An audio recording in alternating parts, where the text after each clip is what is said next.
레위기 23장입니다.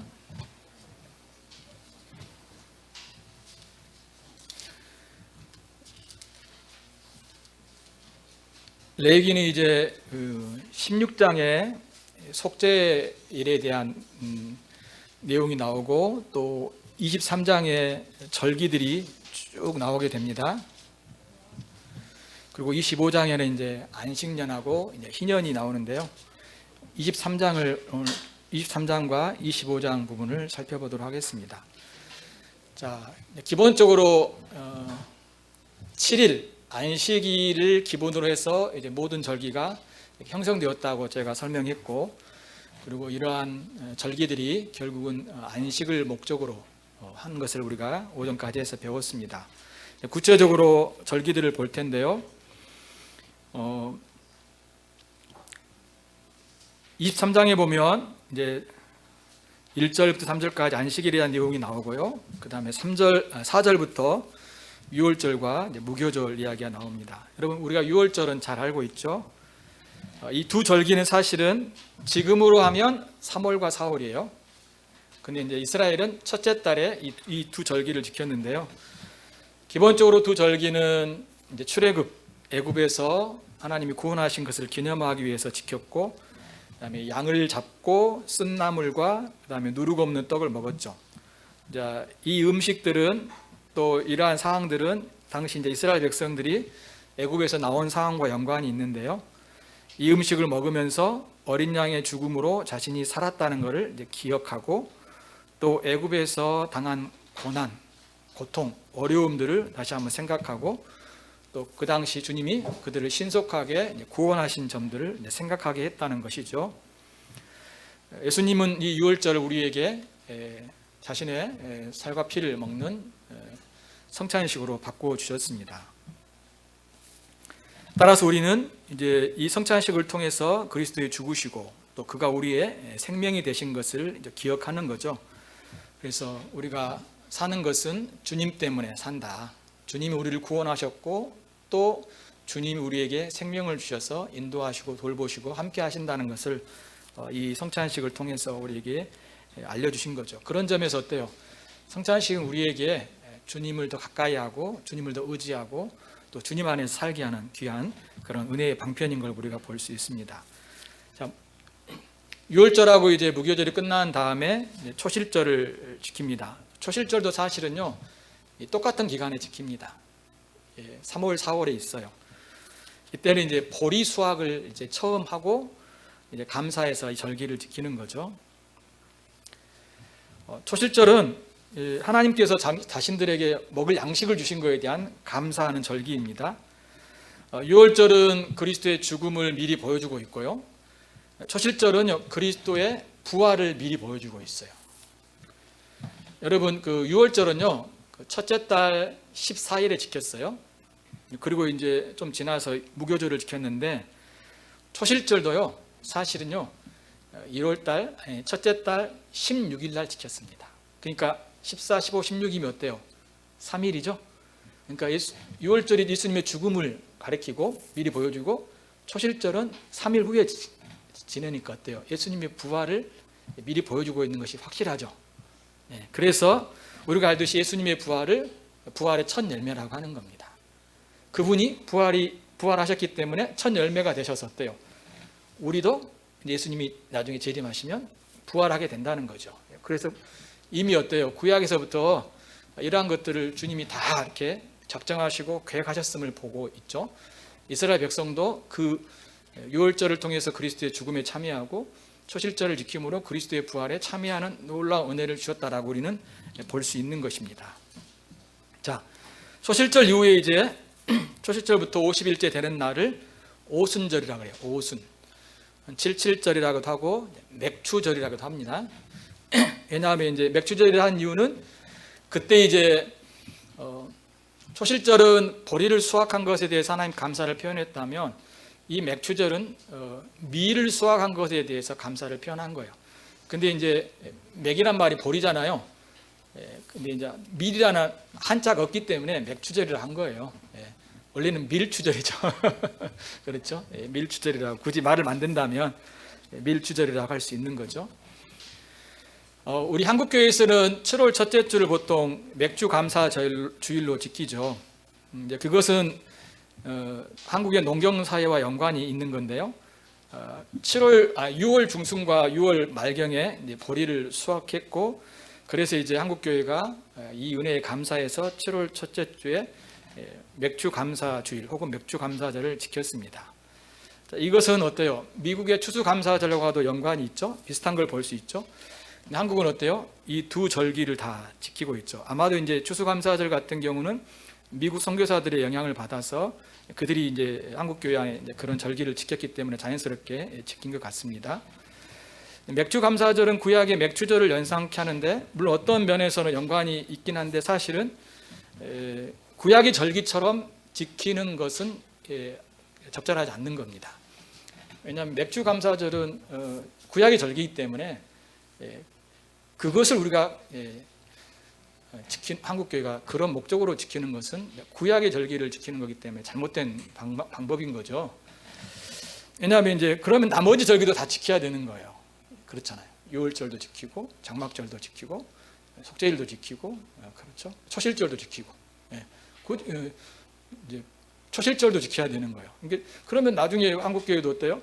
보리만이 아니라 다른 쌀 수확해서 감사할 때도 그것도 지켜야 되잖아요. 그렇기 때문에 사실은 뭐 맥주 감사절이라든가 추수 감사절은 굳이 지키지 않아도 된다. 그런 어떤 생각들을 우리가 가질 수 있겠죠. 왜냐하면 이제 그런 어떤 상황, 한국 교회의 상황에 맞춰서 이런 절기와 또 미국 교회의 상황에 맞춰서 만든 절기이기 때문에 그렇다는 것입니다.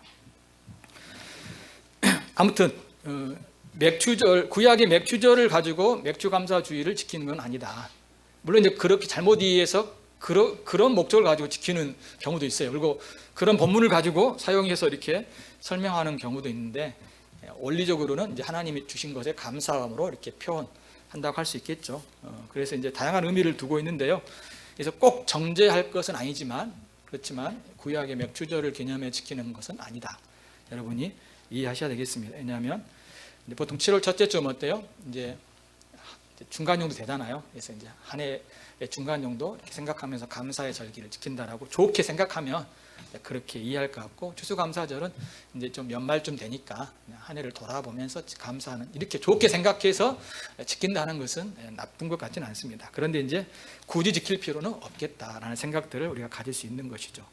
오히려 이제 어제요, 이 오순절이 50일째 되는 날 무슨 일이 있었습니까? 신약교회에서 성령이 오셨죠. 그래서 오히려 성령 강림절로 지키는 것이 좀 낫다.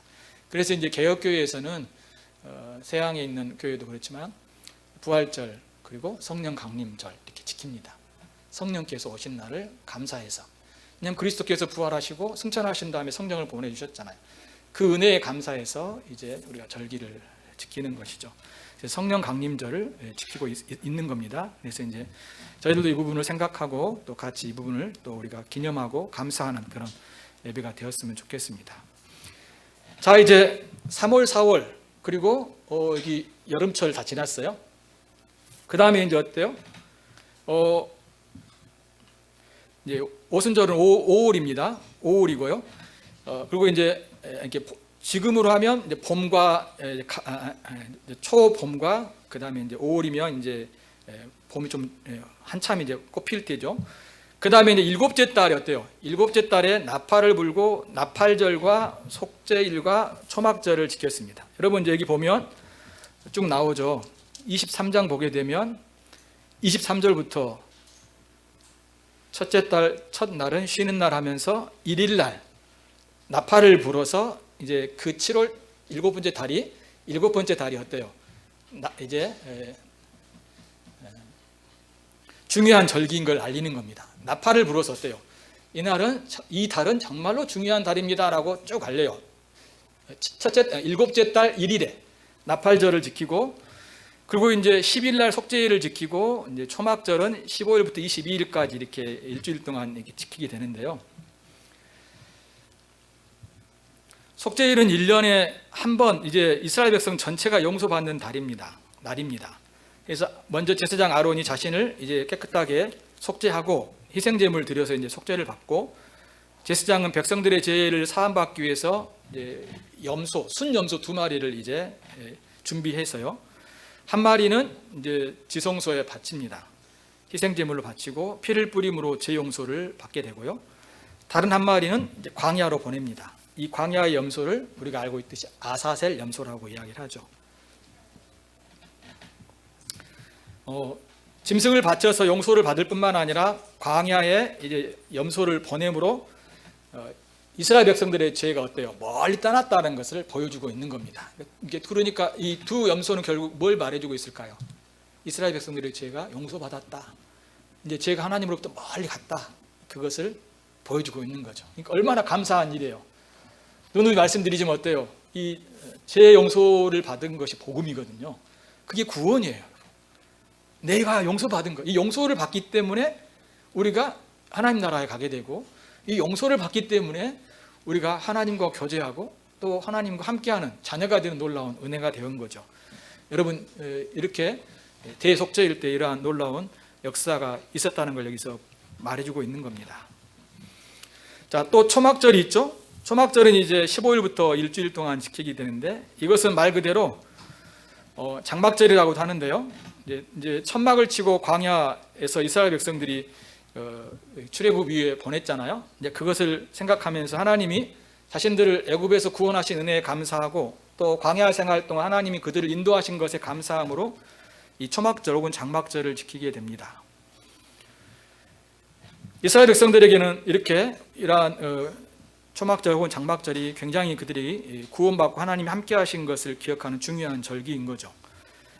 자, 나팔절, 대속죄일, 초막절은요, 예수 그리스도의 구속으로 다 성취가 되었습니다. 사실은 이 나팔절을 통해서 이제 그리스도의 그 구속을 선포하는 것을 말해주고 있고, 그것이 바로 대속죄일을 통해서 주님이 죽으심으로 우리를 살려주신 것을, 죄를 용서하신 것을 보여주고 있고, 초막절은 정말 우리에게 성령이 오시고 또한 그분의 놀라운 은혜로 말미암아 이제 우리가 회복되었다는 걸 보여주고 있는데, 전체가 사실은 그리스도의 구속과 관련되어 있는 걸 우리가 알 수 있습니다. 그러면서 우리 한 가지 기억해야 될 게 뭐냐면요, 여러분, 그 유월절이 예수 그리스도의 죽음을 미리 보여주고 있고, 그 다음에 초실절이 예수 그리스도의 부활을 보여주고 있고, 그 다음에 오순절이 어때요? 성령의 오심으로 그리스도께서 하나님 보좌 우편에서 세상을 다스리고 있다는 걸 보여주고 있거든요. 자, 성령이 오심은, 여기서 성령이 오신 것보다 더 중요한 게 뭘까요? 예수님이 지금 하나님 보좌 우편에서 이 세상을 다스리고 통치하신 왕으로 계신다는 걸 보여주는 거예요. 왜냐하면 그리스도께서 하늘로 올라가셨기 때문에 성령을 보내주신 거예요. 그래서 성령을 통하여서 주님께서 다스리고 통치하신다는 걸 보여주고 있거든요. 그런 점에서 오순절은 이렇게 미리 그리스도의 왕으로 계시고 세상을 다스리고 통치하시는, 승천하셔서 그런 부분들을 보여주고 있죠. 자, 나팔절을 그리스도의 어떤 그런 구속사역의 또 시간적인 순서로 생각해 보면 뭘 말할까요? 예수님의 재림과 또 연결이 되죠. 주님이 오실 때 나팔이 이제 불려지고 천사 호령과 큰 소리가 이렇게 나게 되잖아요. 그래서 주님의 오심을 이 나팔절을 통해 보여주고 있고, 그리고 우리가 부활하게 되죠. 그리고 대속죄일은 또 그리스도의 구속사역의 시간적인 순서로 보면 뭘 보여줄까요? 그리스도의 오심으로 이제 최후 심판이 있는데, 그때 하나님 백성들이 이제 공개적으로 어때요? 칭의를 받는, 그러니까 다시 한번 재확인하는 그런 어떤 일이 있는 것을 우리에게 보여주고 있는 겁니다. 주님이 오심을 통해 우리가 최후 심판 아래 주께서 자기 백성들이 이제 너희들은 의롭다라고 주님이 다시 한번 우리에게 확인해 주면서 영원 하나님 나라로 들어가게 되잖아요. 그런 점에서 이 대속죄일은 우리의 죄가 주님의 오심으로 완전히 이제 사해지고 그 나라에 들어갈 것을 이제 미리 우리에게 보여주고 있는 거죠. 그리고 초막절은 이제 영원한 하나님 나라로 들어가는 것을 우리에게 보여주고 있습니다. 초막절이 장막절이잖아요. 그 안에 있는 주님과 함께하고 주님의 인도 속에서 이 광야 같은 인생을 주님이 인도하셔서 주님께서 장막에 자기 백성들과 함께 하심으로 또 은혜를 주시는 그런 면을 보여주고 있기 때문에 이 초막절 혹은 장막절은 영원한 하나님의 나라, 새하늘과 새 땅에 거하여 주님과 함께 영원히 사는 것들을 우리에게 또한 예표해 준다라고 말할 수 있겠죠. 그런 점에서 어때요? 구약의 모든 절기들은 예수 그리스도의 이 구속의 사역 전체를 어때요? 미리 보여주고 있는 거죠. 그래서 이스라엘 백성들도 어때요?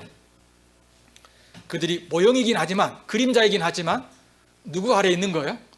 예, 예수 그리스도의 이 구속 아래에 있다는 것을 이스라엘 백성들이 이 절기를 지키면서 이제 그들이 이제 하나님 은혜를 받게 되는 거죠. 물론 그들이 그때는 몰랐겠지만, 그렇다 하더라도 어린 아이들이 어때요? 어렸을 때는 잘 모르잖아요.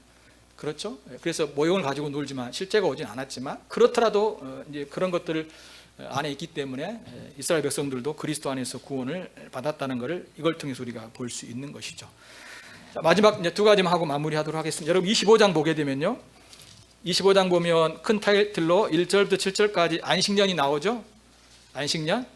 그 다음에 8절부터는 뭐가 나옵니까? 12절까지는 희년, 희자란 건 이제 기쁨, 그러죠? 기쁠 희자나요? 자, 안식년은 어때요? 말 그대로 안식일이 6일이라고 하루 7째 날 안식하는 것처럼, 안식년은 6년 동안 이제 농사하고 7년째 되는 그 해에 쉬는, 안식하는 절기가 바로 안식년입니다. 안식년은 어때요? 일하면 안 됐어요. 1년 동안 일하면 안 됐습니다. 엄청나죠? 얼마나 좋아요. 예. 그래서 안식년에 저절로 나오는 이런 곡식들과 과일들은 어때요? 주인을 포함해서 종들과 나그네들의 먹거리가 됩니다.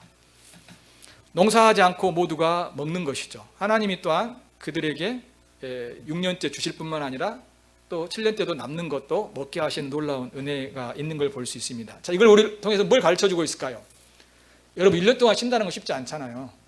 6일 동안 일하고 하루 쉬는 건 살만한데 6년 일하고 7년째 일한다, 쉬지 않는 건 굉장히 사실은 쉽지 않은 겁니다. 이걸 통해서 우리에게 뭘 가르쳐주냐면, 너희들이 노동으로 사는 게 아니라, 일에서 수확을 얻는 것으로 사는 게 아니라 하나님의 은혜로 사는 것을 이거 보여주는 거예요.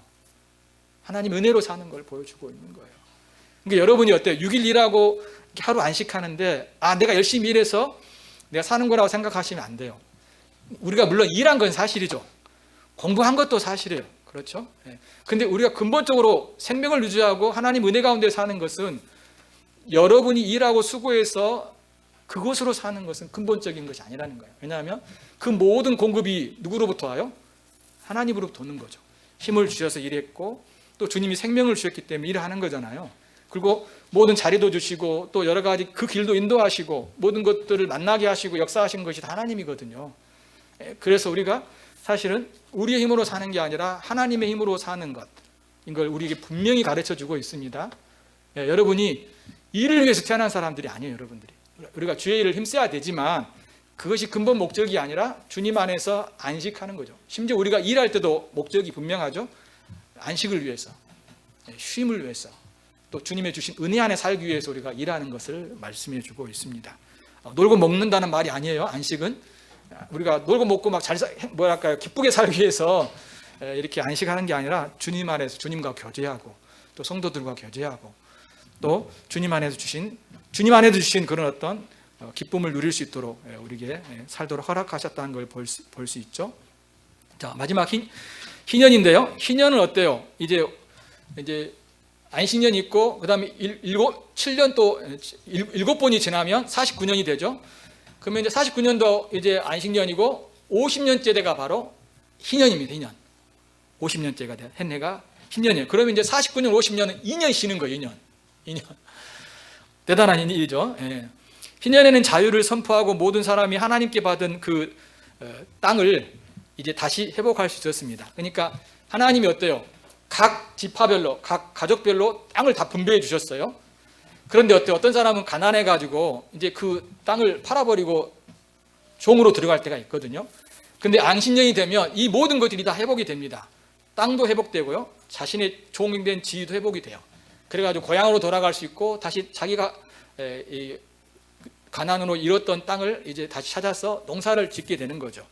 그러니까 완전한 자유와 그리고 또 기쁨과 이런 놀라운 은혜를 누릴 수 있는 그 해가 바로 희년이에요. 희년. 그래서 나팔을 불어서 이 희년을 선포하여서 모두에게 이제 자유를 갖게 하신 놀라운 구원의 은혜가 있는 걸 볼 수 있죠. 자, 여러분 누가복음 한번 찾아볼까요? 누가복음 4장. 이 희년을 누가 성취하셨을까요? 모든 제사와 절기를 주님이 성취하신 것처럼 희년도요, 주님이 성취하셨다라고 분명히 당신이 오심으로 그분이 진정한 희년인 걸 우리에게 말씀해 주는데, 누가복음 4장 보세요. 누가복음 4장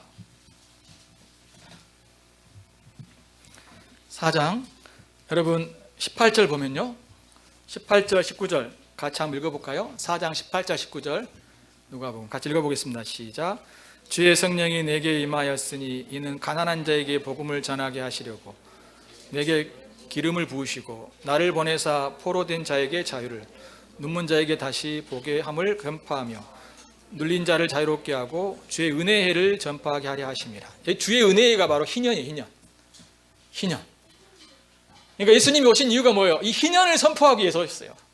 우리에게 어때요? 자유를, 종된 자에게, 억압받는 자에게, 병든 자에게 주님께서 우리에게 베푸시길 위해서 오셨다고 말씀해 주고 있습니다. 자, 안식년과 이런 희년을 통해서 어때요? 가난하고 연약한 자들이 자유를 얻고 안식을 누리게 되죠. 그리스도께서 이 땅에 오신 이유도 우리를 영적으로 구원할 뿐만 아니라 또한 어때요? 진정한 고통하는 이들에게 주님이 먹이시고 돌보시고 그들에게 자유와 또 회복을 주시는 분이신 걸 말씀해 주고 있죠. 그래서 교회 안에서 우리가 복음을 전하여서 그리스도를 믿음으로 그들의 영혼을 회복시킬 뿐만 아니라 실제로 그들의 몸을 돌보는 구제 사역을 하는 것도 다 이 그리스도의 구속 사역과 연관이 되는 걸 볼 수 있습니다. 이러한 모든 절기와 이런 거룩한 날들도 다 누구를 향하냐면 다 예수님을 향하고 있고 예수님을 통해서 우리가 이러한 것들을 누리게 된다는 거죠. 교회는 이러한 원리들을 잘 배워서요, 어떻게 예배해야 될지, 또 어떻게 우리가 주님을 섬기하고 또 다른 사람들과 함께 그들의 유익을 위해 살아가야 될지를 잘 배워서 실제로 그런 부분들을 적용하고 살아가는 것들이 굉장히 중요합니다. 그러니까 이러한 은혜들을 여러분 기억하시고요, 여러분들이 그리스도 안에서 우리에게 복 주신 걸 기억하고 실제로 이러한 내용들을 잘 생각하면서 하나님을 바르게 예배하고 섬기는 것이 필요하겠습니다. 거룩한 예배는요, 우리가 뭐 특별하게 뭔가를 하는 게 아니라 이 말씀에 따라, 이 원리에 따라서 주님을 섬길 때 거룩한 예배가 되는 겁니다. 그런 점에서 하나님이 기뻐하시는 그런 삶을 우리가 함께 살아가는 공동체가 되었으면 좋겠습니다. 함께 같이 기도하도록 하겠습니다. 오늘 말씀 생각하면서요, 함께 또 기도하고, 그리고 또 우리가 한 주간의 삶도 하나님의 은혜와